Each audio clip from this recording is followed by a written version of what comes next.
तो प्यारे बच्चों, आज के इस प्यारे से वीडियो सेशन के अंतर्गत हम आपके कक्षा 12वीं गणित जो नवबोध प्रकाशन की प्रश्नावली 1.3 है उसकी शुरुआत आज के इस सेशन में विथ बेसिक करने वाले हैं। प्रत्येक सवाल और प्रत्येक कॉन्सेप्ट आपको एकदम सहज, सरल और आसान भाषा में बताया जाएगा।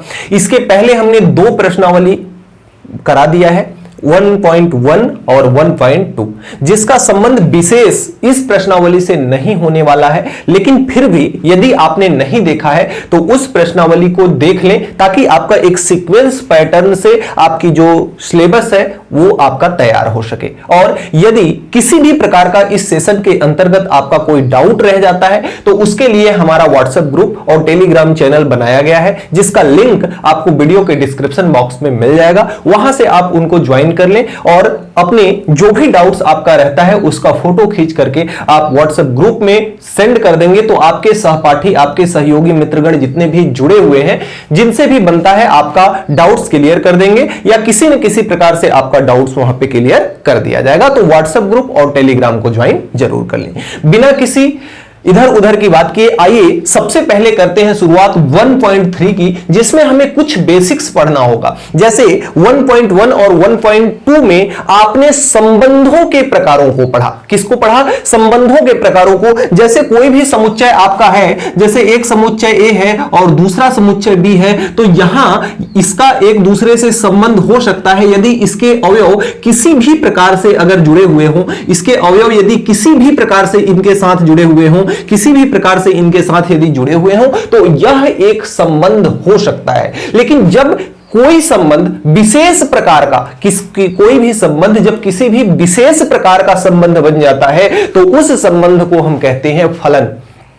यानी अभी यदि ये दो समुच्चय हैं, इनमें कोई बाउंडेशन नहीं है, इसके अवयव एक या एक से अधिक इसके भी साथ जुड़ सकते हैं और इसके अवयव एक या एक से अधिक इसके भी साथ जुड़ सकते हैं, किसी भी प्रकार का बाउंडेशन नहीं है, तो यह एक प्रकार का क्या है? यह एक प्रकार का संबंध है। लेकिन इसी संबंध को जब हम एक रूल के तहत, जब एक स्पेसिफिक रूल के तहत बांध देते हैं तो वहां यही फलन क्या हो जाता है? यही फलन संबंध कहलाता है। अब सबसे पहली बात आपको यह समझना होगा कि कोई भी संबंध फलन कब होता है? जब संबंध में विशेष प्रकार के रूल, स्पेसिफिक रूल जुड़ जाते हैं तो वह संबंध आपका फलन कहलाता है। अब आपको यह समझना है कि कोई भी संबंध फलन कब होता है। जैसे यदि आपका एक समुच्चय है जो है आपका 1 2 3 और दूसरा आपका समुच्चय है जो आपका है A B C और D, इस प्रकार का कोई समुच्चय है। अब ये आपका मान लेते हैं समुच्चय A है और ये समुच्चय B है। तो पहला शर्त ये कहता है कि प्रत्येक अवयव का समुच्चय A के प्रत्येक अवयव का प्रतिबिंब समुच्चय B में होना अत्यंत अनिवार्य है।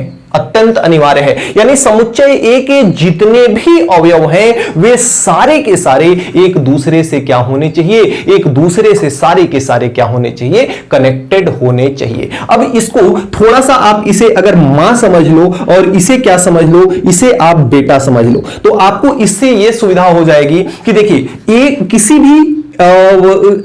भी बच्चे की दो मां नहीं हो सकती, किसी भी बच्चे की दो मां नहीं हो सकती। यानी इसका कोई एक अवयव इधर दो अवयवों के साथ नहीं जुड़ सकता, लेकिन इसका जो अवयव होगा ना, इसका जो ये वाला अवयव होगा ना, यह दो अवयवों के साथ जुड़ सकता है। यह दो अवयवों के साथ क्या कर सकता है? जुड़ सकता है। अब यहां पे अगर इन दोनों को हम जोड़ते हैं ना तो ये एक बच्चा हो गया, यानी बेटा हो गया। अब यहां पे ये इसकी दो मां हो गई, तो क्या पॉसिबल है? क्या नहीं है? जी सर बिल्कुल नहीं है। तो ये एक जो संबंध दिया हुआ, ये संबंध तो है लेकिन इस संबंध को हम फलन नहीं कह सकते। यानी A से B में इसे हम फलन नहीं कह सकते, क्योंकि यहां पे एक बेटा है और एक बेटे की दो मां है, जो कि संभव नहीं है। लेकिन यह क्रम उल्टा होता, थोड़ा यह क्या होता था? उल्टा हो जाता कि यहां पे यदि 4 दिया होता और ये D ना होकर के C इससे कनेक्ट हो जाता, तब बताओ होता कि नहीं होता? तब यहां पे देखिए एक मां है और ये इसके दो बेटे हैं, तो एक मां के दो बेटे संभव हैं। तो यहां पर आपका जो ये आपका दिया हुआ संबंध है, यह एक प्रकार का आपका फलन हो जाएगा। अब फलन होने के लिए हमने क्या कंडीशन बताया कि समुच्चय A के समुच्चय समुच्चय ए के प्रत्येक अवयव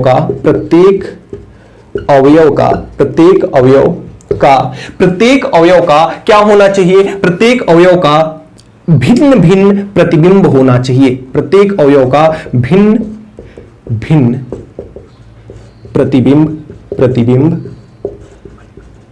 प्रतिबिंब होना अनिवार्य है। प्रत्येक अवयव का भिन्न भिन्न प्रतिबिंब होना अनिवार्य है, तब जाकर के वह क्या कहलाएगा? फलन कहलाएगा। यानी हर एक अवयव तो एक दूसरे से, हर एक अवयव का प्रतिबिंब तो इसमें हो ही हो, हर एक अवयव का प्रतिबिंब इसमें तो हो ही हो, लेकिन यानी कि हर एक अवयव इसके किसी न किसी अवयव के साथ जुड़ा ही हो, यानी उसका प्रतिबिंब इसमें उपस्थित हो ही हो, तब जाकर के यह फलन क्या कहलाएगा? तब जाकर के यह संबंध क्या कहलाएगा? फलन कहलाएगा। तब जाकर के यह संबंध आपका क्या कहलाएगा? फलन कहलाएगा। और वह फलन फिर 4 प्रकार से आपका होगा, यानी कि जब आपका ये फलन हो जाएगा तो आपका जो फलनों का प्रकार होगा, फलनों का प्रकार होगा वह 4 प्रकार का होगा। सबसे पहला जो होगा वह क्या होगा? आपका एकैकी। सबसे पहला जो होगा एकैकी फलन होगा, जिसे हम कहते हैं वन वन फंक्शन। क्या कहते हैं? जिसे हम कहते हैं वन वन फंक्शन, जिसे हम क्या कहते हैं? वन वन फंक्शन कहते हैं। और नंबर 2, दूसरा नंबर आपका क्या हो जाएगा? दूसरा नंबर आपका हो जाएगा बहु एकी फलन या बहु एकैकी फलन भी जिसे कहते हैं, जिसे हम कहते हैं बहु एकैकी फलन, मेनी वन फंक्शन, जिसे हम क्या कहते हैं? मेनी वन फंक्शन, जिसे हम क्या कहते हैं? मेनी वन फंक्शन कहते हैं। और जो आपका तीसरा है ना, तीसरा आपका हो जाएगा आच्छादक फलन, आच्छादी या आच्छादक फलन। तो जो आपका आच्छादक फलन होता है, इसे सर्जेक्टिव भी कहते हैं, या इसे हम कहते हैं ऑन टू फंक्शन।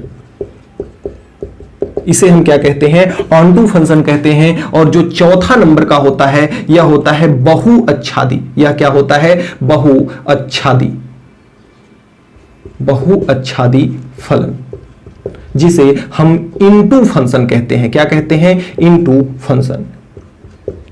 तो इस तरह से ये 4 प्रकार के फंक्शन होते हैं, 4 प्रकार के फलन होते हैं। जैसे कोई संबंध फलन कब होगा? कि उसके प्रत्येक अवयव प्रत्येक अवयवों का संबंध, यानी प्रत्येक अवयवों का प्रतिबिंब कहीं न कहीं पे उपस्थित हो, यानी प्रत्येक अवयव समुच्चय बी के किसी न किसी अवयवों के साथ क्या हो? कनेक्टेड हो। और दूसरा, किसी समुच्चय ए के किसी भी अवयव का प्रतिबिंब एक से ज्यादा के साथ कनेक्टेड ना हो, समुच्चय बी के एक से ज्यादा अवयवों के साथ कनेक्टेड ना हो, तब जाकर के यह क्या कहलाता है? फलन कहलाता है। यानी कि सिंपल सी भाषा में यह समझ लीजिए कि यहां मां बेटे का कंसेप्ट आप याद रखिएगा कि इसका प्रतिबिंब या यहां इसका पूर्व प्रतिबिंब हो सकता है एक से अधिक, इसका पूर्व प्रतिबिंब एक से अधिक हो सकता है, लेकिन इसका संबंध एक से अधिक अवयवों के साथ नहीं हो सकता। समुच्चय ए के किसी भी अवयव का संबंध समुच्चय बी के एक से अधिक अवयवों के साथ नहीं हो सकता। तो इस कंसेप्ट को याद रखिएगा,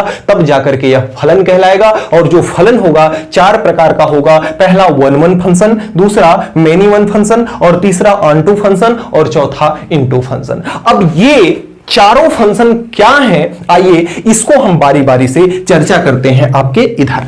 जैसे यदि कोई आपका फंक्शन है, जैसे यदि कोई आपका 2 फलन दिया हुआ है, 2 समुच्चय दिया हुआ है, अगर 2 समुच्चय आपका कोई है, एक मान लेते हैं समुच्चय ए है और दूसरा समुच्चय बी है। इस प्रकार से 2 समुच्चय दिए हुए हों, एक में हो 1 2 3 और दूसरे में हो ए बी सी। अगर इसका 1 का संबंध बी के साथ हो और 2 का संबंध किसके साथ हो? 2 का संबंध सी के साथ हो और 3 का संबंध किसके साथ हो? ए के साथ हो। अब यहां पे आप देख रहे हो कि प्रत्येक अवयव का संबंध इसके प्रत्येक अवयव के साथ है। दूसरी चीज कि इसमें एक चीज और होता है, प्रांत सहप्रांत परिसर। प्रांत सहप्रांत और परिसर। प्रांत, सहप्रांत और परिसर। जैसा कि आप सब जानते हो कि प्रांत किसको कहते हैं, समुच्चय ए के सभी अवयवों को आप क्या कहते हैं, प्रांत कहते हैं। समुच्चय ए के सभी अवयवों को प्रांत कहते हैं। और सहप्रांत किसको कहते हैं, समुच्चय बी के सभी अवयवों को हम क्या कहते हैं, समुच्चय बी के सभी अवयवों को सहप्रांत कहते हैं। और परिसर किसको कहते हैं, समुच्चय बी के वे सभी अवयव जो समुच्चय ए से कनेक्टेड हो। जैसे अगर यहां पे डी हम कह दें और डी इसके साथ कनेक्टेड ना हो, लेकिन फिर भी यह एक फलन कहलाएगा, क्योंकि इसमें भले कोई खाली रह जाए लेकिन इसमें खाली नहीं रहना चाहिए। तो यदि ऐसा है कि इसमें कोई ना कोई कनेक्टेड नहीं है तो यहां पे समुच्चय बी के सभी अवयव तो आपके सहप्रांत हो जाएंगे, लेकिन परिसर केवल ए बी सी ही होगा, क्योंकि ए बी सी ही समुच्चय ए से कनेक्टेड है। तो ये आपका ए बी सी हो जाएगा। तो प्रांत, सहप्रांत और परिसर, इस चीज को आप याद रखिएगा। अब यहां पर हम समझा रहे थे आपको फलनों के प्रकार। अब ये जो प्रकार का फलन है, ये जो इस प्रकार का फलन है, ये कैसा फलन है, इस पर थोड़ा सा ध्यान दीजिएगा। देखिए, इस समुच्चय ए के सभी अवयवों का संबंध समुच्चय बी के प्रत्येक भिन्न भिन्न अवयवों के साथ है, इसलिए यह कहलाएगा एकाएकी फलन। क्या कहलाएगा, एकाएकी फलन। यानी कि समुच्चय ए का जितने भी अवयव हैं समुच्चय बी के एक एक अवयवों के साथ केवल संबंधित है, डबल अवयवों के साथ संबंधित नहीं है। यहां पे देखिए इसके साथ डबल रिलेशन है, तो ये एकाएकी नहीं होगा, ये एकाएकी नहीं होगा। यदि ऐसा हो जाता है, ऐसा हो जाता है तो यह संबंध मेनी वन फंक्शन हो जाएगा, यानी बहुएकी फलन हो जाएगा, बहुएकी फलन हो जाएगा, बहुएकी फलन हो जाएगा। अगर ऐसा है कि किसी भी एक अवयव का संबंध इसके एक से अधिक अवयवों के साथ जब होगा तो यह कैसा फलन हो जाएगा, बहुएकी फलन हो जाएगा। इतनी बातें समझ गए। एकाएकी और बहुएकी क्या होता है, ये आपको अभी मैथमेटिकल लैंग्वेज में नहीं समझा रहा हूं, ये केवल बस आपको जनरल लैंग्वेज में ऐसे ही समझा रहा हूं उदाहरण द्वारा। अब अगर अच्छादी फलन या बहुअच्छादी की बात करें तो अच्छादी और बहुअच्छादी क्या होता है, यह चीज आप देखिएगा ध्यान से। यदि आपके पास एक फंक्शन है, एक समुच्चय, दो समुच्चय है, एक ए है और दूसरा क्या है, बी है। समुच्चय ए के अवयव है 1 2 3 और समुच्चय बी के अवयव है ए बी सी और डी।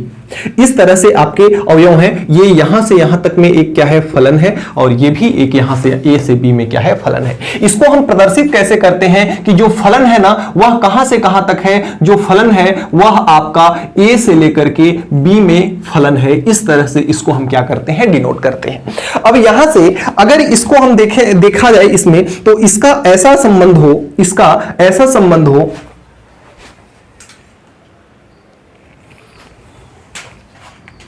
इसको हम क्या करते हैं, थोड़ा सा ए बी सी डी इसमें है तो इसमें 4 और 5 इस प्रकार से कर लेते हैं इसको। अब अगर मैं कहूं कि एक का संबंध ए से है और ए का संबंध 2 से भी है, और बी 3 से कनेक्टेड है, सी 4 से कनेक्टेड है और डी 5 से कनेक्टेड है। अगर यहां पे हम देखें ना, थोड़ा सा गौर करें तो यहां पर हम ये देख रहे हैं कि जो आपका समुच्चय बी के जितने भी अवयव हैं, यानी कि जितने भी आपके प्रांत हैं, सह प्रांत हैं, उन सारे सह प्रांतों का पूर्व प्रतिबिंब ए में विद्यमान है। ध्यान से समझिएगा, जितने भी बी के अवयव हैं उन सारे अवयवों का प्रतिबिंब यदि समुच्चय ए में विद्यमान हो, देखिए एकाएकी में हम इसके लिए परिभाषित करते हैं कि इसका प्रत्येक का संबंध इसके प्रत्येक अलग अलग अवयवों के साथ हो, यानी किसी भी इसके एक अवयव का संबंध इसके 2 अवयवों के साथ ना हो, तब जाकर के वह फलन क्या कहलाता है, एकाएकी फलन कहलाता है।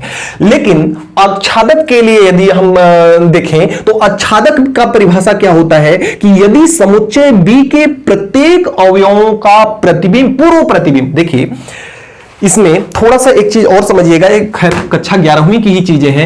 एक का बी क्या है, प्रतिबिंब है, लेकिन बी एक का क्या है, पूर्व प्रतिबिंब है। ध्यान से समझिएगा, जो समुच्चय ए का अवयव बी के साथ कनेक्टेड है तो ए का प्रतिबिंब बी का अवयव है और बी का पूर्व प्रतिबिंब ए का अवयव है। इस चीज को ध्यान दीजिएगा। तो हम परिभाषा आपको बता रहे थे कि समुच्चय बी के प्रत्येक अवयव का पूर्व प्रतिबिंब यदि समुच्चय ए में उपस्थित हो तो ऐसे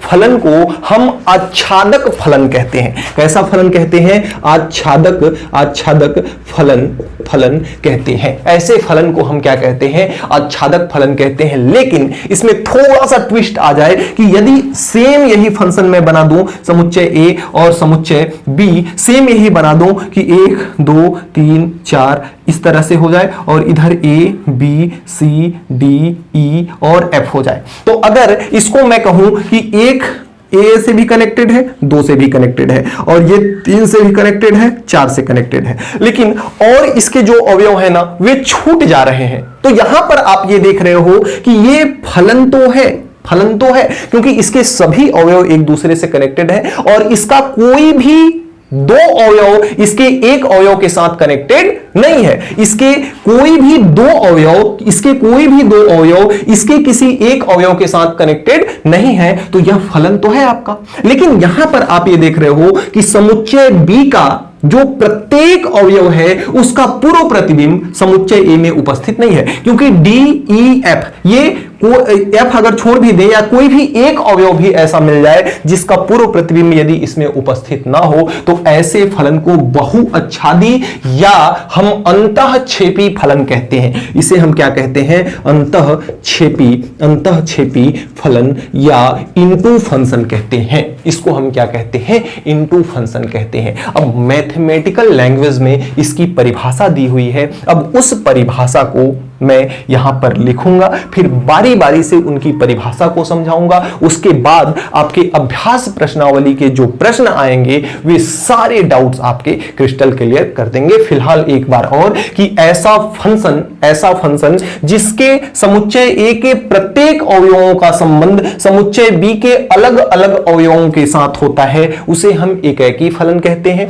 और जब समुच्चय ए के प्रत्येक अवयव का संबंध समुच्चय बी के प्रत्येक अलग अलग अवयवों के साथ न होकर किसी एक अवयव के साथ डबल संबंध भी रहे तो उसे हम बहुएकी फलन कहते हैं। और आच्छादक किसे कहते हैं? समुच्चय बी के प्रत्येक अवयव का पूर्व प्रतिबिंब यदि ए में विद्यमान है, प्रत्येक अवयव का पूर्व प्रतिबिंब यदि ए में विद्यमान है तो उसे आच्छादक फलन कहेंगे। और यदि पूर्व प्रतिबिंब इन समुच्चय बी के प्रत्येक अवयव का पूर्व प्रतिबिंब यदि विद्यमान नहीं है समुच्चय ए में तो उसे अंतःक्षेपी फलन या आपका बहुआच्छादी फलन कहते हैं। तो इस तरह से आप इसका एक चाहे तो स्क्रीनशॉट ले लें, फिर हम इसकी परिभाषाओं को समझा करके इसके आपके अभ्यास प्रश्नावली के प्रश्नों से आपके डाउट्स को क्लियर करूंगा।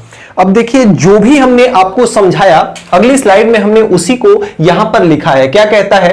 1-1 फंक्शन यानी एकाकी फलन कहता है कि यदि किसी डोमेन यानी कि प्रांत के भिन्न भिन्न अवयवों के प्रतिबिंब सर्वथा यदि भिन्न भिन्न होते हैं, जैसे हमने आपको यहां पे फलन बना करके दिखाया था कि जैसे समुच्चय ए और बी है और इसमें ए और बी अवयव है और इसके 1 और 2 है, तो ए का संबंध 2 से और बी का संबंध 1 से, यानी कि सिंगल अगर रिलेशन है, कहता है कि भिन्न भिन्न अवयवों के प्रतिबिंब, यहां पे देखिए भिन्न भिन्न अवयव हैं और इनका जो प्रतिबिंब है वह भी क्या है? भिन्न भिन्न ही है। तो ऐसे प्रतिचित्रण फलन को ही हम प्रतिचित्रण भी कहते हैं। तो ऐसे फंक्शन को हम 1-1 फंक्शन कहते हैं। अब इसको जो लिखने का सिंबल जो होता है, अगर मैथमेटिकल लैंग्वेज में अगर इसको हमें सॉल्व करना हो कि ये एकाकी है, तो अगर हमें फलन ए से बी में परिभाषित यदि मिलता है तो वहां हम x1 fx1 और x2 ये चीज हम क्या कर लेंगे? ये मान लेंगे और उस वैल्यू को x1 और x2 का मान फलन में रखने पर यदि x1 बराबर x2 आ जाता है तो वहां पर जो दिया गया प्रतिचित्रण होगा, दिया गया जो फंक्शन होगा वह 1-1 फंक्शन कहलाएगा। अब अगर बात करते हैं अगर ऑनटू और सब्जेक्टिव, देखिए यहां पे हमने बहु एकाकी का हमने जिक्र नहीं किया क्योंकि जो फंक्शन एकाकी नहीं होगा वह बहु एकाकी ऑलरेडी हो जाएगा। जो फलन आच्छादक नहीं होगा वह बहु आच्छादी या अंतःक्षेपी फंक्शन हो ही जाएगा। तो यहां पर यह क्या कहता है, यदि फलन के सहप्रांत यानी कोडोमेन का प्रत्येक अवयव, जैसे हमने आपको यहां पे भी समझाया था कि अगर एक फलन आपका समुच्चय ए है जिसका ये है ए बी और सी, और दूसरा क्या है आपका, दूसरा है 1 है 2 है 3 है और 4 है, इस तरह से ये परिभाषित फलन आपका f है, यह भी परिभाषित फलन यदि f है एक फलन है, तो यहां पर यदि a का संबंध 1 से है और आपका एक का ही संबंध आपका किससे है, b से है, और इसका संबंध किससे है, 2 से है, और इसका यहाँ पे d और e बना ले तो इसका संबंध इससे है और इसका संबंध इससे है। तो यहाँ पे देखिए इसकी परिभाषा को पढ़िएगा कि यदि फलन के सहप्रांत यानी इधर वाले सभी अवयव का प्रत्येक अवयव डोमेन यानी कि समुच्चय A के किसी न किसी अवयव का प्रतिबिंब हो, यानी इससे किसी न किसी प्रकार से कनेक्टेड हो, तो ऐसे फलन को आच्छादक फलन कहते हैं। ऐसे फलन को हम क्या कहते हैं, आच्छादक फलन कहते हैं। यदि फलन जो है a से b में परिभाषित हो तो वहां हम fx बराबर हम क्या मान लेते हैं, fx बराबर y मान लेते हैं, और देखते हैं कि y यानी कि इधर fx इधर होता है ना, fx इधर होता है आपका, fx यही किसके बराबर होता है, y। तो हम ये देखेंगे fx बराबर y मान लेंगे, और fx बराबर y में हम ये देखेंगे कि इसका प्रत्येक का प्रतिबिंब समुच्चय A में होना जरूरी है, प्रांत में होना जरूरी है, तब जाकर के वह क्या फलन कहलाएगा, आच्छादी फलन कहलाएगा। और जो फलन आच्छादी नहीं होगा वह बहुआच्छादी होगा, या उसको हम अंतःक्षेपी फंक्शन कहते हैं। तो इस तरह से आप इनका स्क्रीनशॉट लें। अब आगे चलते हैं आपके अभ्यास प्रश्नावली के सवालों पर, और आपके जो भी डाउट रह गए हों वे सारे के सारे डाउट क्या होंगे, क्लियर होंगे। तो आपके अभ्यास प्रश्नावली 1.3 का जो पहला सवाल है वह कहता है कि f जो है रियल नंबर से रियल नंबर में परिभाषित है, यानी समुच्चय a भी रियल नंबर है, समुच्चय b भी रियल नंबर है। रियल नंबर यानी सभी धन की संख्याएं, सभी ऋण की संख्याएं, विथ रूट वाली भी संख्याएं, सभी संख्याएं वास्तविक संख्याएं होती हैं। और जो आपका फंक्शन दिया हुआ है, जो आपका फलन दिया हुआ है, वह दिया हुआ है fx बराबर x की पावर 4, और कहता है कि सिद्ध कीजिए कि f ना तो एकाएकी है और ना ही आच्छादी है। सबसे पहली चीज हम एकाएकी के लिए सिद्ध करेंगे, सबसे पहली चीज हम एकाएकी के लिए सिद्ध करेंगे। यहां लिखेंगे कि माना f(x1) बराबर है f(x2) के, और जहां x1 और x2 is belongs to x1 and x2 is belongs to real number, यानी कि ये जो समुच्चय दिया है उससे बिलोंग्स करते हैं x1 and x2। ये चीज आपको मानना पड़ेगा। अब fx1 यदि fx है तो इसका मान कितना है, x की पावर 4। यदि fx1 हो जाएगा तो इस x के जगह पे कितना हो जाएगा, x1 हो जाएगा, तो x1 की पावर 4 बराबर ये हो जाएगा आपका x2 की पावर 4। अब आप ये हमको बताइएगा कि क्या x1 और x2 यहां पे बराबर हो सकते हैं क्या। यदि एग्जाम्पल के लिए आप ले लें कि यदि x1 बराबर यदि 1 ले लेते हैं और x2 बराबर यदि -1 ले लेते हैं, x1 बराबर 1 ले लेते हैं और x2 बराबर कितना ले लेते हैं, -1 ले लेते हैं, और इसमें यदि हम रखते हैं तो ये हो जाएगा 1 की पावर 4 बराबर ये हो जाएगा -1 की पावर 4। अब ये तो दोनों आपस में बराबर हो गए, ये भी 1 आ गया और ये भी 1 आ गया, ये दोनों तो आपस में बराबर हो गए। जब इसकी घात 4 लगी तब इन दोनों की वैल्यू तो आपस में बराबर हो गई, लेकिन क्या ये 1 और -1 आपस में बराबर है क्या, नहीं बराबर है। यानी कि जब आपका -1 बराबर नहीं है 1 के, तो यानी कि इसके अंदर जो x1 लिखा हुआ है उसका मान 1 रखे हम, और इसके अंदर जो लिखा हुआ है उसका मान हमने कितना रखा, -1 रखा, लेकिन ये दोनों मान बराबर नहीं आ रहे। समझिएगा ध्यान से, अगर x1 ये घात 2 नहीं, यहां पे 4 है ना, तो x1 इसके हिसाब से हमने क्या किया, इसको खोला। फिर से एक बार समझिएगा ध्यान से, चीजें समझ में नहीं आती हैं। देखिए हमको क्या करना है, हमें मानना है फलन को दो रूपों में, एक fx1 हमने माना और fx2 माना, और हमने माना कि बराबर है। अब यदि इसका x1 x2 भी बराबर हो जाए तो फलन एकाकी हो जाता है। लेकिन यहां पर हमने इसके x जब fx लिखा हुआ है तो इसका मतलब है x की पावर 4, तो fx1 लिखा जाएगा तो इसका मतलब होगा x1 की पावर 4, और यहां fx2 लिखा हुआ है तो इसका मतलब हो जाएगा fx2 की पावर 4। अब इसके जगह पे कोई संख्या ले लेते हैं, जैसे हमने x1 का मान 1 ले लिया और x2 का मान माइनस का 1 ले लिया, इसकी भी घात 4 है, इसकी भी घात 4 है, तो इन दोनों की घात 4 करेंगे तो x1 और x2 इनका मान, इसकी घात 4 लगाने पर इनका मान तो आपस में बराबर हो जा रहा है, लेकिन इसके अंदर में जो आपका x1 लिखा है और इसके अंदर में जो आपका x2 लिखा हुआ है वह आपका बराबर है क्या? नहीं है। यानी यहां पर x1 बराबर नहीं है किसके? x2 के, अतः यह एकाकी फलन नहीं है, एकाकी फलन नहीं है, एकाकी फलन नहीं है। आच्छादक क्या कहता है? आच्छादक फलन यह कहता है, यदि इसको मैं थोड़ा सा चित्र बना करके आपको बता दूं, जैसे ये भी R है और ये भी R है और R से R में एक फलन परिभाषित है F। आच्छादक फलन यह कहता है कि इसके जितने भी सहप्रांत हैं, सहप्रांतों का, सारे सहप्रांतों का संबंध आपके प्रांत के साथ होना चाहिए। अब अगर कोई भी संख्या, जैसे 1 मैं ले लेता हूं तो ये आपका, यहां पर मैं 1 रखता हूं तो ये फलन, यहां पे फलन fx होता है ना, और fx बराबर कितना दिया है? x की पावर 4, तो 1 यदि लेता हूं तो इसका मान तो 1 आ जा रहा है, इसका मान तो 1 आ जा रहा है। लेकिन यहां पर यदि 2 लेता हूं ना, यहां पे यदि 2 1 के बाद यहां 2 भी होगा, 3 भी होगा, तब जाकर के 4 होगा ना। अब यहां पे अगर इसका मान मैं कितना ले लेता हूं, इसके आगे भी और संख्याएं होंगी, 2 के बाद 4, 4 के बाद कुछ 16, 32, इस प्रकार से संख्याएं होंगी, 8 होगा, फिर 16 होगा, और भी बीच में, मतलब सारी संख्याएं आ जाएंगी रियल नंबर के तहत। अब अगर इसमें मैं 2 लेता हूं तो 2 की पावर कितना हो जाएगा? 4।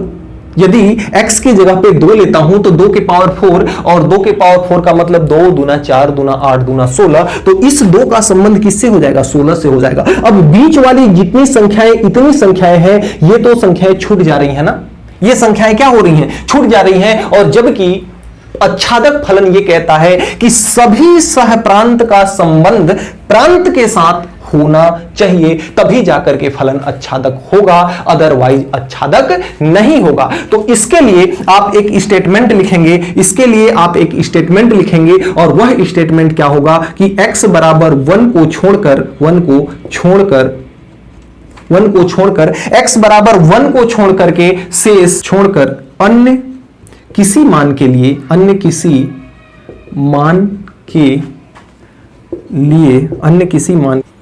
उसका मान चतुर्थ घात के बराबर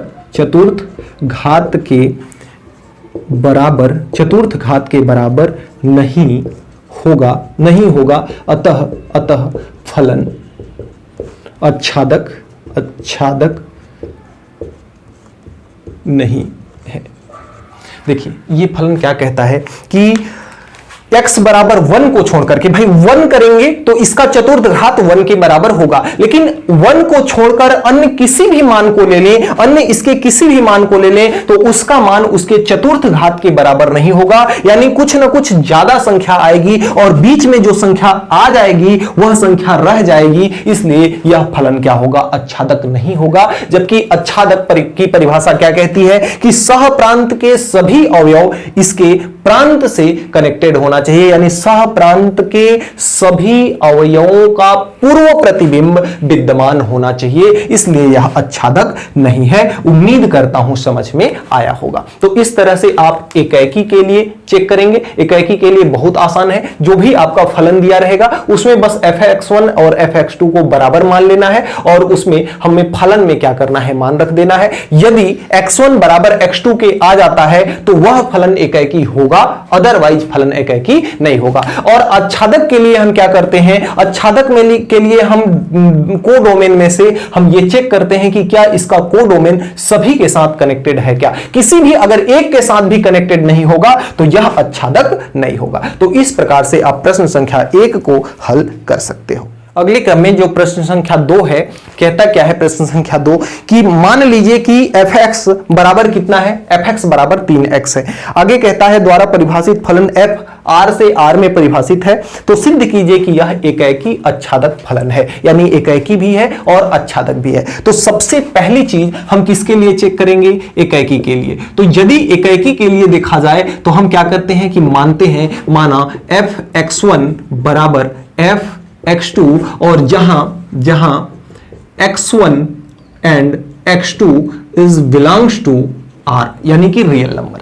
अब यहां से अगर हम देखें fx का मान कितना दिया है 3x, यानी fx f के साथ अगर x रहे तो इसका मान 3x होता है। तो यहां पे x के x नहीं है, x1 है, तो 3x के जगह पे कितना हो जाएगा, 3x1 हो जाएगा। और यहां x के जगह पे x2 है, तो यहां 3x के जगह पे क्या हो जाएगा, 3x2। अब देखिए 3 से 3 कट गया, x1 बराबर x2 के आ गया कि नहीं आ गया, बिल्कुल आ गया बिना किसी देरी के। तो यह फलन क्या होगा, यह फलन आपका एकाएकी है, यह फलन आपका एकाएकी है। अब चेक करते हैं किसके लिए, आच्छादक के लिए। तो यदि आच्छादक के लिए हम चेक करें तो आच्छादक के लिए हमने कंडीशन क्या बताया, आच्छादक के लिए हमने कंडीशन क्या बताया।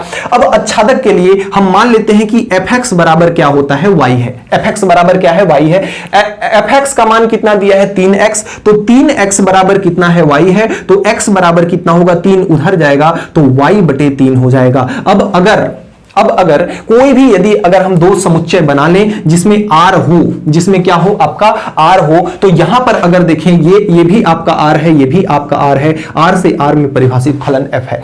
ये जैसे x बराबर क्या है आपका y बटे 3 है। जैसे y यदि आपका 1 होता है, y अगर आपका 1 होता है तो ये 1 बटे कितना हो जाएगा 3, क्योंकि x बराबर कितना है 1 बटे 3, तो 1 बटे 3 आपका रियल नंबर है। यदि यहां पे हम 2 ले लेते हैं तो ये हो जाएगा 2 बटे 3, तो ये 2 बटे 3 भी रियल नंबर है। चाहे कोई भी संख्या ले लें, यहां पे -3 ले लें तो ये -3 बटे 3 यानी कि -1 वो भी रियल नंबर होगा। यानी इसके प्रत्येक अवयव के लिए समुच्चय ये इसके सहप्रांतों के प्रत्येक अवयव का पूर्व प्रतिबिंब इसमें उपस्थित है, इसलिए यह क्या होगा आपका आच्छादक होगा। तो आप यहां पे लिखेंगे, यहां पे आप लिखेंगे कि अतः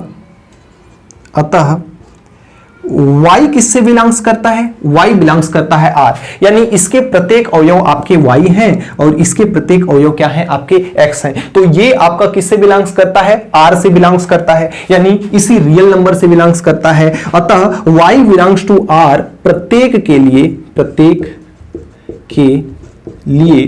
y बाई 3, y बाई कितना है 3 बिलोंग्स टू r, यानी कि यह भी किससे बिलोंग्स करता है, y बाई 3 इसमें कर रहे हैं तो भी ये सारा का सारा किससे बिलोंग्स कर रहा है, r से बिलोंग्स कर रहा है। अतः फलन क्या है, अतः फलन आच्छादक है, अतः फलन क्या है, आच्छादक है। फिर से एक बार इस स्टेटमेंट यही लिखना जरूरी है, मेन जरूरी है। देखिए ये जो आपका y है ना, y का मतलब ये सारी वैल्यू y है और ये सारे अवयव क्या है x है। तो यहां पे यही लिखा है कि ये सारी की सारी y किससे बिलोंग्स करती है, r से, यानी इस y जो r से बिलोंग्स करती है इसके प्रत्येक के लिए इसमें y बटे 3 जो है वह भी r से बिलोंग्स करता है, यानी इससे बिलोंग्स करता है। अतः फलन क्या होगा आपका आच्छादक होगा। बस इसी तरह से आपका प्रश्न संख्या 2 कंप्लीट होता है।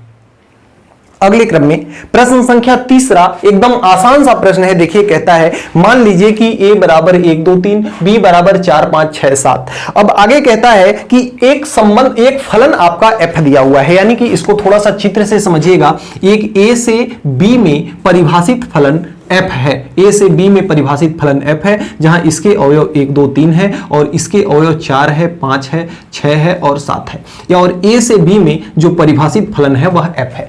f किस प्रकार से है, 1 का संबंध 4 से है तो 1 किससे संबंधित है, 4 से संबंधित है। 2 का किससे संबंध है, 5 से है तो 2 5 से संबंधित है। 3 का संबंध किससे है, 6 से, तो ये 6 से संबंधित है। अब ये कहता है कि सिद्ध कीजिए कि a से b तक फलन है, तो सिद्ध कीजिए कि यह f एक एकाएकी फलन है। केवल एकाएकी आपको देखना है। तो एकाएकी क्या कहता है, एकाएकी ये कहता है कि जो इसके आपके परिसर है, जो इसका क्या है परिसर है, यानी कि रेंज है, परिसर यदि आपके प्रांत के बराबर है, परिसर यदि प्रांत के बराबर है, यानी रेंज यदि आपके डोमेन के बराबर है, तो यह एकाकी फलन है, क्योंकि इसके प्रत्येक अवयव का भिन्न भिन्न अवयव का इसके भिन्न भिन्न अवयवों के साथ संबंध है। किसी दो अवयव का संबंध किसी एक अवयव के साथ नहीं है, अतः यह फलन कैसा होगा? एकाकी होगा। यहां पे लिखेंगे कि आपके प्रांत के प्रत्येक अवयव का भिन्न भिन्न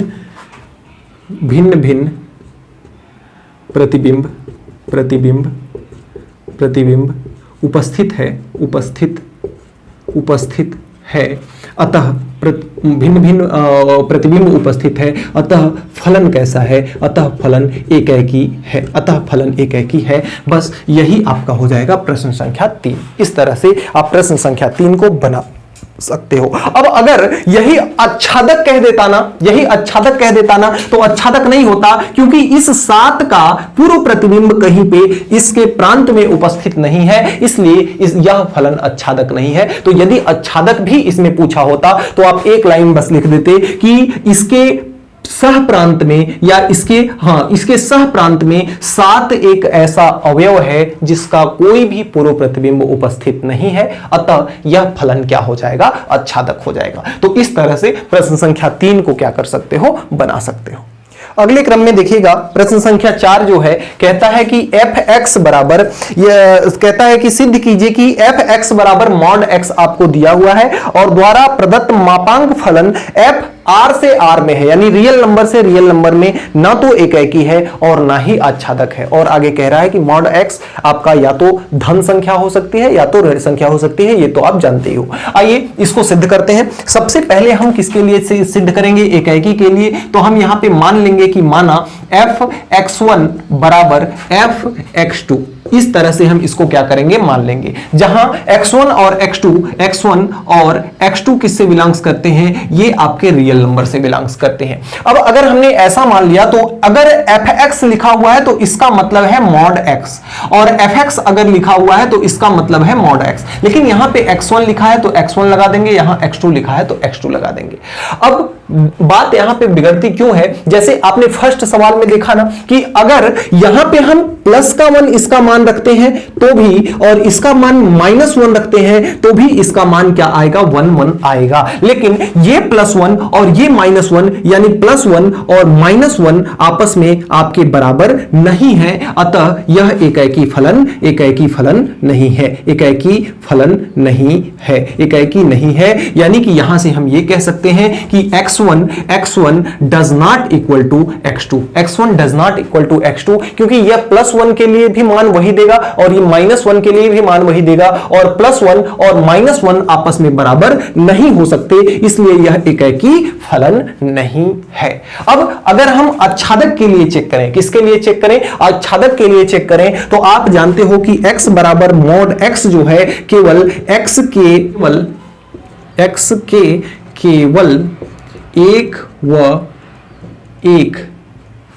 केवल एक मान के लिए संतुष्ट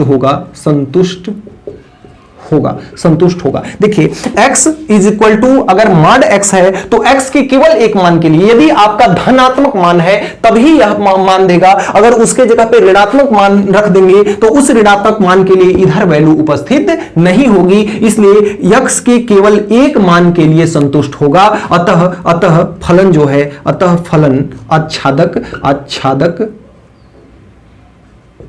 नहीं है, अतः फलन आच्छादक नहीं है। देखिए कैसे, यदि आपका 2 समुच्चय दिया हुआ है जो R से R में ही क्या है? परिभाषित फलन f है, R से ही R में परिभाषित फलन यदि f है, 2 फलन आपके पास है, तो ये कहता है फलन कि यदि आप ये आपका fx है ना, और fx बराबर कितना दिया है? mod x दिया है। अगर x का मान यहां पे आप प्लस का 1 रखते हैं तो भी यहां पे आपका 1 देगा, और यदि यहां पे -1 रखते हैं तो भी यह क्या देगा? 1 देगा। लेकिन अगर यहां पे आप -2 रखते हैं तो भी ये 2 देगा, और अगर यहां पे प्लस का 2 रखते हैं तो भी यह 2 देगा। अब देखिए यहां पर सोचने वाली बात यह है तो यहां पे सोचने वाली बात यह है कि अगर भाई यह भी तो वास्तविक संख्या है ना, अब -1 बताओ वास्तविक संख्या है कि नहीं है। अब -1 यदि यहां पे हम रखें तो ये तो भाई इसको माड में हमें रखना है ना, तो माड में यह हमेशा +1 की वैल्यू देता है ना, तो इधर माइनस की जितनी संख्याएं होंगी ना उनके लिए इधर कोई प्रतिबिंब पूर्व प्रतिबिंब उपस्थित नहीं होगा, क्योंकि यहां पे माइनस की संख्याएं रह ही नहीं पाएंगी, यहां पे माड लगा हुआ है। और माड का मतलब होता है कि यदि माइनस की संख्या उस मॉड के अंदर जाती है तो ऑलरेडी प्लस में दे देगा। तो यहां पे यदि -1 रखते हैं तो ये ऑलरेडी +1 ही बना देगा। तो इधर माइनस की जितनी संख्याएं होंगी, माइनस की जितनी संख्याएं होंगी उन माइनस की संख्याओं का इधर प्रतिबिंब उपस्थित नहीं होगा, इसलिए यह आच्छादक फलन नहीं है, यह आच्छादक फलन नहीं है। तो इस तरह से आप प्रश्न संख्या 4 को, यह सारा आपका रफ का कार्य है, आपको इस चीज को समझ करके इस स्टेटमेंट को लिखना होता है, इस चीज को समझ करके इस स्टेटमेंट को लिखना होता है। तो हमने लिखा कि x बराबर मॉड x, x के केवल और केवल एक मान के लिए, केवल और केवल एक मान यानी कि धनात्मक मानों के लिए ही केवल सत्य है। अगर ऋणात्मक मान कोई आ जाता है तो उसके लिए पूर्व प्रतिबिंब उपस्थित नहीं होगा, अतः यह आच्छादक फलन नहीं है। तो इस तरह से प्रश्न संख्या 4 को आप बना सकते हो। अब देखिए अगले क्रम में जो आपका प्रश्न संख्या 5वां है वह कहता है कि fx बराबर -3 - 4x है। तो द्वारा परिभाषित फलन f r से r में परिभाषित है, तो सिद्ध कीजिए कि यह एक एकाएकी आच्छादक फलन है। सबसे पहले इसको एकाएकी के लिए यदि हम हल करें, किसके लिए करें हम एकाएकी के लिए, तो यहां पे हम मानेंगे कि माना fx1 बराबर fx2 जहां x1 और x2 belongs to r, x1 x2 belongs to r। अब यहां से देखिए fx अगर लिखा हुआ है तो 3 - 4x है, तो ये हो जाएगा 3 - 4x1, और ये x2 है तो ये हो जाएगा 3 - 4x2। अब यहां से देखिए ये 3 इधर आएगा तो माइनस का हो जाएगा, 3 से 3 क्या हो जाएगा, खत्म हो जाएगा। ये हो जाएगा -4x1 बराबर -4x2, -4 से ये -4 खत्म हो जाएगा। x1 बराबर क्या आ जाएगा, x1 बराबर x2 आ जाएगा। और जब कभी भी x1 के बराबर x2 आ जाता है तो वह फलन कैसा होता है, एकाएक फलन या एकाएकी फलन होता है, 1-1 फंक्शन होता है। तो this function is 1-1 function because x1 are equal to x2। तो इस तरह से आपका ये फलन एकाएकी फलन हो जाएगा। अब आच्छादक के लिए यदि चेक करते हैं तो fx बराबर क्या होता है, fx बराबर y होता है। fx का मान कितना दिया है, 3 - 4x बराबर ये किसके हो जाएगा, y के। अब यहां से x का मान हम निकालते हैं तो -4x बराबर y माइनस का कितना हो जाएगा, 3 हो जाएगा। -4 उधर जाएगा तो x बराबर हो जाएगा -y प्लस का 3 डिवाइड बाई कितना हो जाएगा, 4। अब ये आपका x का मान है। अब यहां से अगर उदाहरण के रूप में अगर हम देख लें, उदाहरण के रूप में यदि हम देख लें तो x का मान y प्लस 3 बटे कितना है, 4। यदि दो फलन हम ले लेते हैं और दोनों r में ही क्या है, परिभाषित फलन f है। तो यहां पर यदि मैं कोई संख्या जैसे मान लेता हूं 2, तो इधर जो इसका पूर्व प्रतिबिंब होगा वह होगा -2 प्लस का 3 डिवाइड बाई 4। अब इसको हल करने पर जो भी संख्या आएगी वह एक रियल नंबर होगी। यदि यहां पे मैं -10 ले लेता हूं तो इसका पूर्व प्रतिबिंब जो होगा वह कितना होगा, -10 और प्लस का 10 प्लस 3 बटे 4। और यह भी हल करने पे जो भी संख्या आएगी वह रियल नंबर आएगी। यानी कि आप यहां पर लिख लोगे, यहां पर आप एक स्टेटमेंट जोड़ लोगे कि आपका x ये लिखोगे कि -y प्लस 3 बटे 4। सबसे पहली चीज ये लिखोगे आप कि y is belongs to r, यानी कि y किससे बिलोंग्स करता है, r। यानी यहां जो भी मान आप लिखते हो वह किससे बिलोंग्स करता है, r से। तो यहां लिखोगे y is belongs to r प्रत्येक के लिए, यानी कि यहां जितने y बिलोंग्स टू r, यहां जितने अवयव हैं उन प्रत्येक अवयव के लिए जो आपका -y प्लस का 3 डिवाइड बाई 4 है वह किससे बिलोंग्स करता है, r से बिलोंग्स करता है। यानी यह भी मान पूरा r से बिलोंग्स करता है। अतः फलन कैसा है, अतः फलन आच्छादक है, अतः फलन आच्छादक है। तो इस तरह से आप प्रश्न संख्या 5 को बड़े आराम से बना सकते हो। प्रश्न संख्या 5 को इस तरह से बड़े आराम से आप क्या कर सकते हो। अगले क्रम में जो आपका प्रश्न संख्या 6 है, ध्यान से देखिएगा प्रश्न संख्या 6 को। प्रश्न संख्या 6 को यदि हल करें तो सबसे पहले एकाकी के लिए fx1 इसको हम क्या करते हैं, मानते हैं। तो माना fx1 बराबर fx2, जहां x1 and x2 is belongs to r। x1 x2 किससे बिलोंग्स करता है, r से बिलोंग्स करता है। fx लिखा हुआ है तो 1 प्लस एक्स स्क्वायर है, तो ये fx1 है तो ये हो जाएगा 1 प्लस x1 का स्क्वायर बराबर ये हो जाएगा 1 प्लस x2 का स्क्वायर। अब यहां से अगर देखा जाए तो ये 1 से 1 कट जाएगा, x1 का स्क्वायर बराबर x2 का स्क्वायर। बताओ होगा कि नहीं होगा। अब अगर यहां पे फिर वही 1 इसका मान रख देते हैं, इसका मान -1 रख देते हैं, तो यहां से x1 बराबर नहीं होगा x2 के। क्यों? क्योंकि यदि इसका मान हम 1 रखते हैं तो ये हो जाएगा 1 का स्क्वायर, और इसका मान यदि -1 रखते हैं, लेकिन इसका मान तो 1 आ जाएगा, लेकिन ये 1 और ये 1 आपस में बराबर नहीं होगा, यानी x1 और x2 आपस में बराबर नहीं होगा, और हमें x1 और x2 आपस में बराबर चाहिए। तो यह फलन एकाकी नहीं है, एकाकी नहीं है, यह फलन एकाकी आपका नहीं है। क्योंकि यदि इसका मान -1 रखते हैं, इसका मान 1 रखते हैं, तो 1 और -1 आपस में बराबर 1 और -1 आपस में बराबर नहीं होते, इसलिए यह x1 और x2 आपस में बराबर नहीं है, इसलिए फलन आपका एकाकी नहीं है। अब अगर आच्छादक के लिए यदि हम यहां पे चेक करते हैं, तो आच्छादक के लिए यदि चेक करें तो आपका यहां पे दिया क्या है, यहां पे दिया हुआ है आपका हम आच्छादक के लिए चेक करते हैं। fx बराबर क्या मान लेते हैं, y मान लेते हैं। fx का मान कितना है, 1 प्लस एक्स स्क्वायर है, तो ये बराबर हो जाएगा y, तो ये 1 उधर जाएगा तो एक्स स्क्वायर बराबर y माइनस का 1 हो जाएगा, और ये x बराबर कितना हो जाएगा, x बराबर हो जाएगा अंडर रूट का y माइनस का 1, अंडर रूट का y माइनस का 1। अब यहां पर कोई संख्या अगर हम दो आपका फलन ले लेते हैं, जैसे ये r है और ये भी क्या है r से r में एक परिभाषित फलन f है। अब अगर मैं कोई संख्या यहां पे मान लेता हूं, ले लेता हूं 9, तो 9 के लिए इसमें पूर्व प्रतिबिंब जो होगा वह x का मान कितना है, y माइनस 1 अंडर रूट का, तो ये अंडर रूट का y यानी कि 9 माइनस का कितना हो जाएगा, 1 हो जाएगा। तो ये तो आपकी रियल नंबर हो जाएगी, ये तो आपका रियल नंबर है। लेकिन यदि कोई संख्या यदि मान लेते हैं, हम यहां पे ले लेते हैं -3, कितना ले लेते हैं, -3। अब यहां पे अगर -3 हमने लिया है तो ये हो जाएगा अंडर रूट का -3 -1, यानी कि ये आपका हो जाएगा अंडर रूट का -4, और अंडर रूट -4 आपका रियल नंबर नहीं होता। रूट के अंदर यदि माइनस आ गया तो वह रियल नंबर नहीं होता। और ये संबंध जो निकल के आया है ना, इस संबंध पर यदि हम माइनस में कोई संख्या लिखते हैं तो ये अंडर रूट के अंदर ऋणात्मक वैल्यू देती है, जो कि आपकी रियल नंबर नहीं है, जो कि आपका रियल नंबर नहीं है। अतः यह फलन आच्छादक नहीं होगा। इसके लिए आप स्टेटमेंट लिखेंगे, कि y is belongs to r, y is belongs to r प्रत्येक के लिए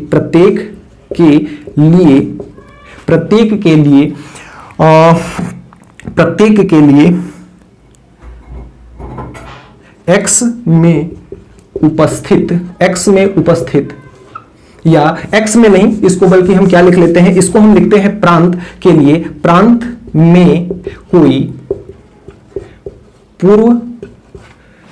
में पूर्व प्रतिबिंब, कोई भी हटा देते हैं, इसको हम सीधे लिखते हैं के लिए, प्रांत में पूर्व प्रतिबिंब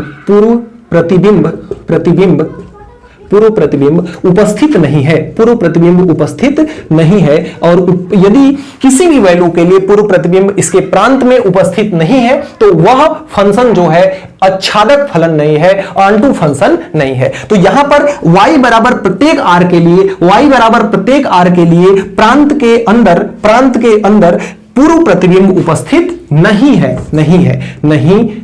अतः आच्छादक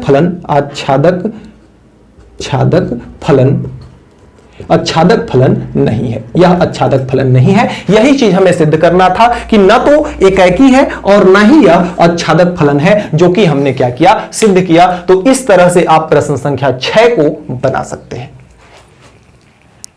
अगले क्रम में जो आपका प्रश्न संख्या 7वां है, प्रश्न संख्या 7वां क्या कहता है कि सिद्ध कीजिए कि fx बराबर दिया है 2x, जहां पे द्वारा प्रदत्त फलन f n से n में, यानी प्राकृतिक संख्या नेचुरल नंबर से नेचुरल नंबर में परिभाषित है। एकाएकी है किंतु आच्छादक नहीं है। सबसे पहले एकाएकी के लिए आप चेक कर सकते हो। एकाएकी के लिए आप चेक करोगे तो यहां पर सबसे पहले सॉल्यूशन डालेंगे, और एकाएकी के लिए हम जानते हैं कि इसके लिए हम मानते हैं कि माना fx1 is equal to fx2, और जहां x1 और and x2 is belongs to natural number. अब यहां से यदि इसको हम देखें, fx अगर लिखा है तो इसका मतलब 2x है, तो x1 लिखा है तो f2x1 हो जाएगा, और ये आपका 2x2 हो जाएगा। 2 से 2 गया, x1 इज इक्वल टू कितना हो जाएगा x2, और ये x1 और x2 इक्वल है, अतः यह फलन क्या है? अतः यह फलन एकाएकी है। एकाएकी क्या है? अब आच्छादक के लिए हम चेक करते हैं। किसके लिए चेक करते हैं? आच्छादक के लिए चेक करते हैं, और आच्छादक के लिए हम जानते हैं कि fx बराबर क्या होता है? y होता है। fx का मान कितना है? 2x बराबर कितना है आपका y। अब यहां से x की वैल्यू देखें तो y बटे कितना हो जाएगा? 2। x की वैल्यू y बटे कितना हो जाएगा आपका? 2। अब अगर इसको उदाहरण के रूप में समझते हैं तो ये आपका n से n में परिभाषित फंक्शन n से n में परिभाषित फलन आपका क्या है? f है। अब अगर कोई y की वैल्यू मान लेते हैं, अगर कोई 1 ले लेते हैं, तो इधर जो इसका पूर्व प्रतिबिंब होगा वह कितना होगा? 1/2 हो जाएगा। और यदि यहां पे 2 ले लेते हैं तब तो हमारा काम बन जाएगा 2/2, यानी कि इसकी वैल्यू 1 आ जाएगी। यदि यहां पे हम 3 ले लेते हैं तो यह कितना हो जाएगा? 3/2। 4 ले लेंगे तब तो हमारा काम बन जाएगा, यह इसकी वैल्यू कितनी हो जाएगी? 4/2, यानी कि 2। अब यहां पे जो आप देख रहे हो ना 1/2 या 3/2, तो 1/2 does not equal to natural number and 3/2 does not equal to natural number. अब चूंकि नेचुरल नंबर से नेचुरल नंबर में परिभाषित फलन f है, यदि r से r में परिभाषित होता तो यह आच्छादक फलन हो जाता। लेकिन यहां पे आप देख रहे हो कि एक ऐसा अवयव है जिसका यहां पे पूर्व प्रतिबिंब नेचुरल नंबर के रूप में उपस्थित नहीं है। 3 एक ऐसा अवयव है जिसका यहां पे पूर्व प्रतिबिंब नेचुरल नंबर के रूप में उपस्थित नहीं है, अतः यह फलन आच्छादक नहीं है। अब इस चीज को लिखोगे कैसे? इस चीज को आप ऐसे लिखोगे, इस चीज को आप इसके अनुसार लिखना है आपको कि चूंकि y is belongs to r, प्रत्येक के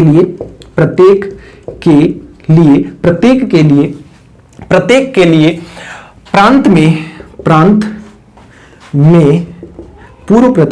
पूर्व प्रतिबिंब नहीं है।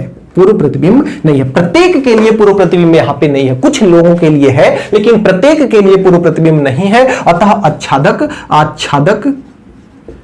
आच्छादक नहीं है। अतः आच्छादक नहीं है। या इसको ऐसे भी लिख सकते हो कि y बिलोंग्स टू r, प्रत्येक के लिए y/2 does not belongs to r, प्रत्येक के लिए y/2 does not belongs to r, अतः यह फलन आच्छादक नहीं है। चाहे तो आप ऐसे लिख सकते हो कि प्रांत में पूर्व प्रतिबिंब नहीं है, या आप ऐसे डायरेक्ट लिख सकते हो y बिलोंग्स टू r, प्रत्येक के लिए y/2 does not belongs to r, अतः फलन आच्छादक नहीं है।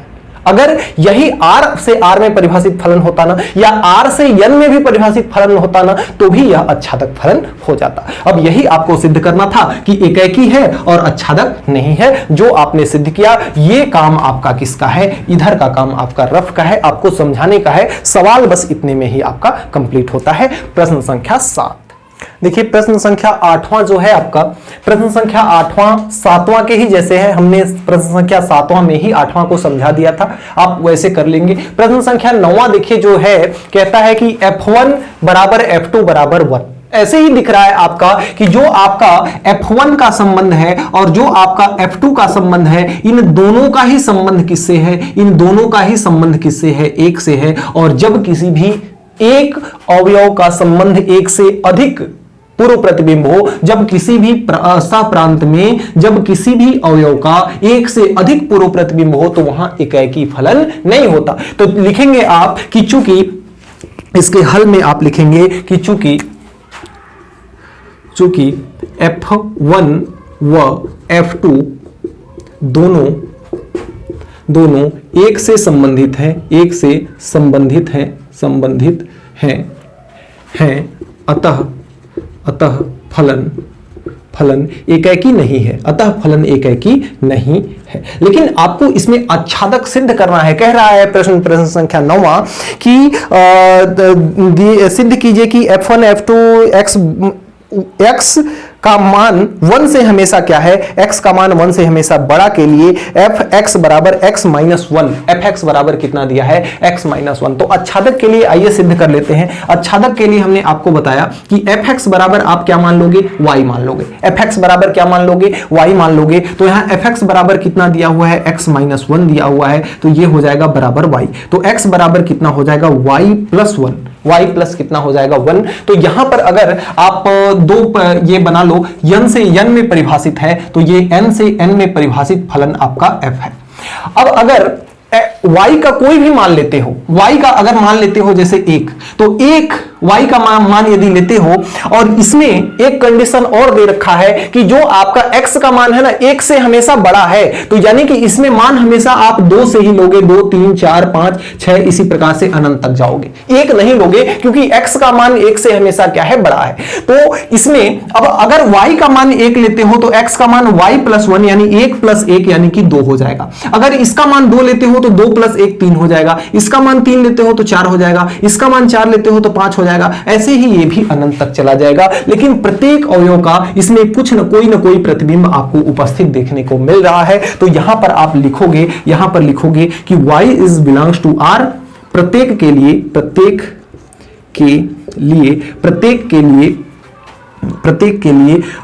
आपका y plus 1 belongs to r, अतः यह फलन क्या है, अतः फलन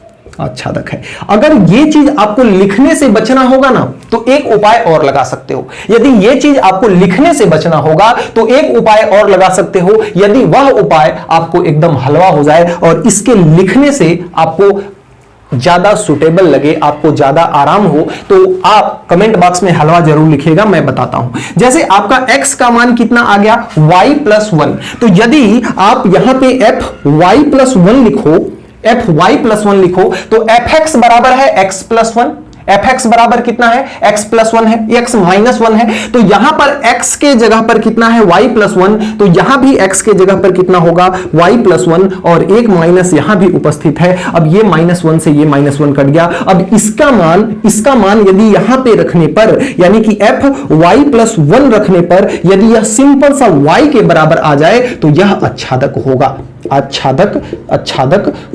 आच्छादक है। यानी कि जब कभी भी आप अगर ऐसा मान रखते हो ना कि fx बराबर y, और इसको हल करने के बाद x का मान निकालते हो, और इस फलन पर इस मान को रखने के बाद, हल करने के बाद यदि मान y आ जाता है तो वह फलन आच्छादक होगा। आंख बंद करके लिख सकते हो फलन आच्छादक है यदि इतने के बराबर y आ जाता है तब।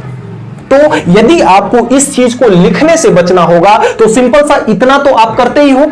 इसके बाद आप क्या करोगे, जो मान ये आया ना, इसको उठा करके फलन में रख देना। यदि फलन की वैल्यू y के बराबर आ जाती है तो फलन आंख बंद करके आच्छादक हो जाएगा, अन्यथा आच्छादक नहीं होगा। तो यदि ये आपको हलवा हो गया हो तो एक बार कमेंट बॉक्स में सभी बच्चे हलवा लिखेंगे। आइए चलते हैं प्रश्न संख्या 10 पर। प्रश्न संख्या 10वां कहता है कि यदि f r से r में परिभाषित हो और fx बराबर दिया हो x स्क्वायर प्लस 2, जहां x सभी किससे संबंधित हो, r से संबंधित हो, तो आपको सिद्ध करना है कि f बहु एक अंतःक्षेपी है। ध्यान से दीजिएगा, बहु एक यानी बहु एकाकी और अंतःक्षेपी दोनों है, ये चीज आपको सिद्ध करना है। तो सबसे पहले इसको एक एग्जांपल की सहायता से ही हम सिद्ध कर सकते हैं। जैसे अगर इसको एग्जांपल की सहायता से सिद्ध करें तो यहां पे लिख लेंगे कि माना x बराबर, यदि हम -1 लेते हैं, x बराबर -1 लेते हैं तो f -1 की वैल्यू कितनी हो जाती है, -1 का स्क्वायर प्लस 2, यानी कि वो -1 का स्क्वायर 1 और प्लस 2 यानी कि कितना हो जाएगा 3। यदि x का मान हम कितना लेते हैं, प्लस का 1 लेते हैं, तो f1 बराबर कितना हो जाएगा, 1 का स्क्वायर प्लस 2 यानी कि 3। यानी कि आप यहां से देख रहे हो f1 का मान भी कितना आ रहा है, f1 का मान कितना आ रहा है 3, और f-1 इसका भी मान कितना आ रहा है 3, यानी कि f1 बराबर f-1 तो आपका है, लेकिन ये 1 और ये -1 1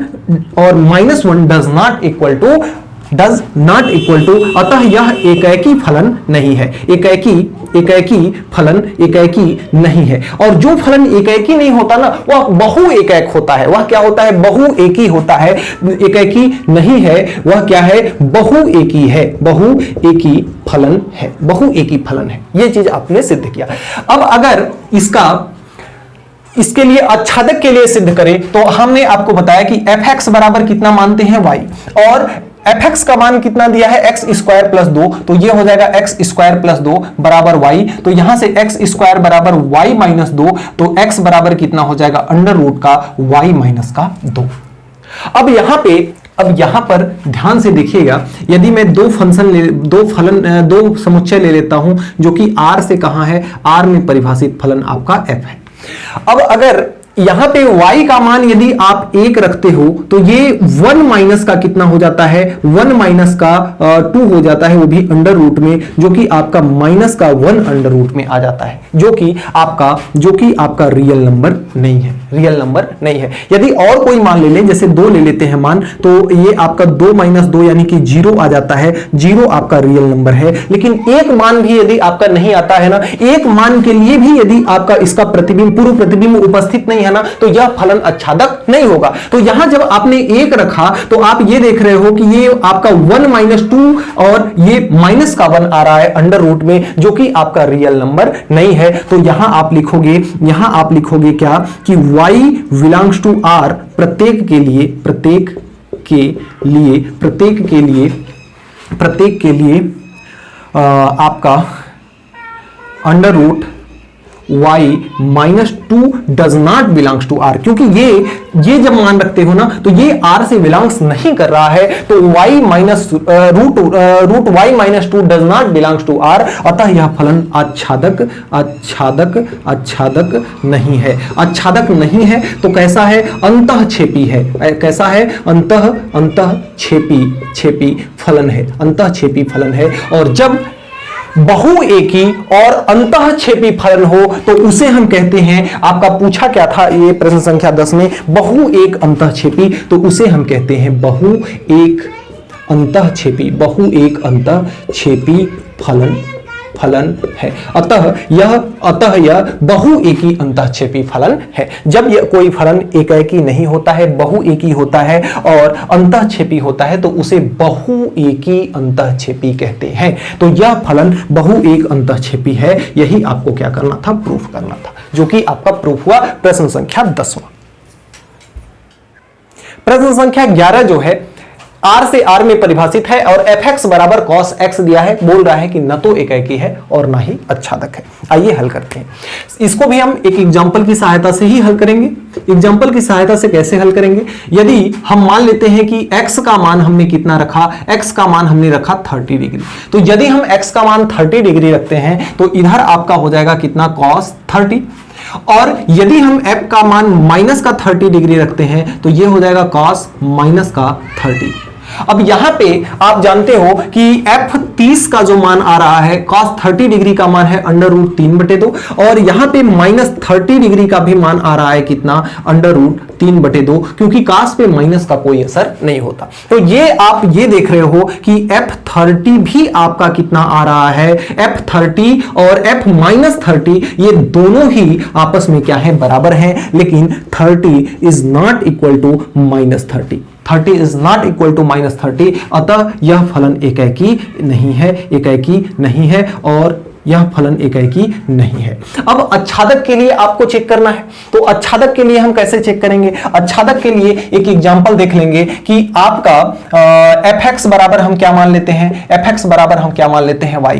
fx का मान कितना है? cos x है, तो ये cos x बराबर कितना हो जाएगा? आपका y हो जाएगा। यहां से यदि x की वैल्यू चाहिए तो ये हो जाएगा cos inverse y। cos inverse कितना हो जाएगा? y हो जाएगा। अगर आप दो समुच्चय यहां बना लो ना, जो किससे परिभाषित हो? r से r में परिभाषित हो, तो यदि आप y का मान कितना रखते हो? 1 रखते हो, तो x का मान cos इनवर्स 1 हो जाएगा। cos इनवर्स 1 हो जाएगा। कॉस इनवर्स कितना हो जाएगा आपका 1 हो जाएगा। और यदि आप इसका मान कितना रखते हो 30 डिग्री रखते हो तो ये हो जाएगा कॉस इनवर्स 30 डिग्री। अब यहां पे आप ये देखोगे ना कि हर चीज का मान कॉस के टेबल में यहां पे निकाल पाना संभव नहीं है। हर चीज का मान यहां पर आना, इसका पूर्व प्रतिबिंब में निर्धारित होना संभव नहीं है, अतः यह एकाकी फलन नहीं है। इसको आप लिखोगे y is belongs to r, y is belongs to r प्रत्येक के